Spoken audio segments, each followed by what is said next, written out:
তার ধর্মের অনুসারীকে কোরআনের মাধ্যমে পরিচয় করিয়ে দেয়। সুবহানাল্লাহ বলেন। আপনি যে মুসলমান দলিল কি? আমি যে মুসলমান দলিল কি? আপনি কালেমা পড়লে যে আপনি মুসলিম হন, এই মুসলিম শব্দের দলিল কি যে আপনি মুসলিম?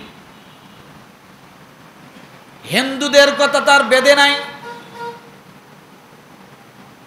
হিন্দুদের বইগুলোতে হিন্দু ধর্ম, হিন্দু শব্দটা নাই।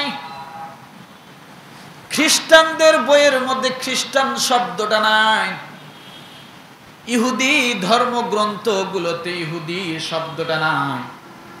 কিন্তু মুসলিম ধর্মগ্রন্থে আমার আল্লাহ তাআলা মুসলিম শব্দ আল্লাহ তাআলা ঢুকাই দিয়েছেন। ওয়াসাম্মাকুমুল মুসলিমিন। আপনি মুসলিম, আপনার ধর্মগ্রন্থে আপনার শব্দটা, আপনার ধর্মের শব্দটা আছে, আপনার পরিচিতি শব্দটা আছে, আপনি মুসলিম। কিন্তু হিন্দু শব্দটা হিন্দুদের বই নাই, এটা তাদের নিজে বানানো শব্দ। কি বানানো শব্দ? তাদের বানানো শব্দ। খ্রিস্টান শব্দটা তাদের ধর্মে নাই, এটা তাদের বানানো শব্দ। তাহলে আপনি মুসলিম একমাত্র আপনার ধর্মের, আপনি যে মুসলিম এটা কোথায় আছে? আপনার কোরআন আপনাকে পরিচয় করে দিয়েছে আপনি মুসলিম। ওয়াসাম্মাকুমুল মুসলিমিন। আপনি মুসলিম এই শব্দটা আপনার ধর্মগ্রন্থে আছে, কিন্তু ওনারা হিন্দু, এই হিন্দু শব্দটা ওনাদের ধর্মতে নাই। আমার ভাইরা, এই দুনিয়ার জমিনে আল্লাহ তাআলা যত নবী রাসূল দুনিয়াতে পাঠিয়েছেন, ভালো করে বোঝেন, সমস্ত নবী রাসূলকে আমার আল্লাহ তাআলা তিনটা জিনিস দান করেছেন। কয়টা? জোরে বলেন, আরো জোরে বলেন। তিনটা জিনিস দান করেছে। এক নম্বরে হলো রসুলদের পরিচয়ের জন্য আল্লাহ তিনটা জিনিস দিয়েছেন। প্রত্যেকটা নবীকে, প্রত্যেকটা রসুলদেরকে আমার আল্লাহ তাআলা তিনটা জিনিসের মাধ্যমে রসুল এবং নবী প্রমাণিত করেছেন। সুবহানাল্লাহ। রসুলদেরকে প্রমাণ করার জন্য আল্লাহ কয়টা দিয়েছেন? তিনটা। ভালো করে বোঝে। সে যে রসুল আপনি বুঝবেন কেমনে? তার তিনটা গুণ আপনি ইতিহাস থেকে পাবেন। এক নম্বরে আল্লাহর তরফ থেকে ওহী আসবে। কি আসবে? জোরে বলেন। আল্লাহর তরফ থেকে নবী রাসূলদের কাছে ওহী আসবে।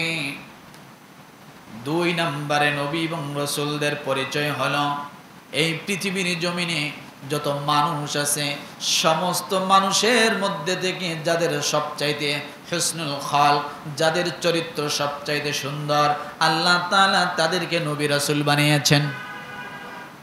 আসতে বলেন। তাহলে নবীদের মুজিজার ভিতরে এক নম্বরে নবী রাসূলদের পরিচয়ের ভিতরে আল্লাহর তরফ থেকে ওহী একটা। দ্বিতীয় নম্বরে তাদের উত্তম চরিত্র। কি বলেন? উত্তম চরিত্র। তৃতীয় নম্বরে আল্লাহ তাআলা প্রতিটা নবী রাসূলদেরকে মুজিজা দান করেছিলেন। কি দান করছেন? মুজিজা। ওহী বুঝলাম যে আল্লাহর তরফ থেকে বার্তা চলে আসে নবী রাসূলদের কাছে। আর একটা কি বুঝলাম? উত্তম চরিত্র। এটা তো জানি। তৃতীয়টা কি? মুজিজা। এই মুজিজা কাকে বলে?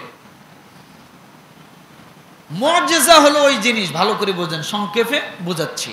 মুজিজা হলো ওই জিনিস, যে মুজিজা তাকে বলা হয় প্রেক্ষাপটকালে, যুগের প্রেক্ষাপটকালে, সময় এবং সিচুয়েশনে, ওই সময় যে জিনিসের সবচাইতে বেশি প্রভাব বিস্তার লাভ করে, কালের আবর্তনে, যুগের পরিবর্তনে যে জিনিসের সবচাইতে বেশি প্রভাব কি করে? বিস্তার লাভ করে, সেই প্রভাবিত বিস্তার লাভ করা জিনিসটাকে ধুলের সাথে মিশিয়ে দেয় যে জিনিস, সেটার নাম হলো নবী রাসূলদের মুজিজা। সুবহানাল্লাহ বলেন। যত শক্তিধর প্রভাবিত জিনিস হোক না কেন, সেইটাকে পরাজিত করার জন্য নবী রাসূলদেরকে আল্লাহ যে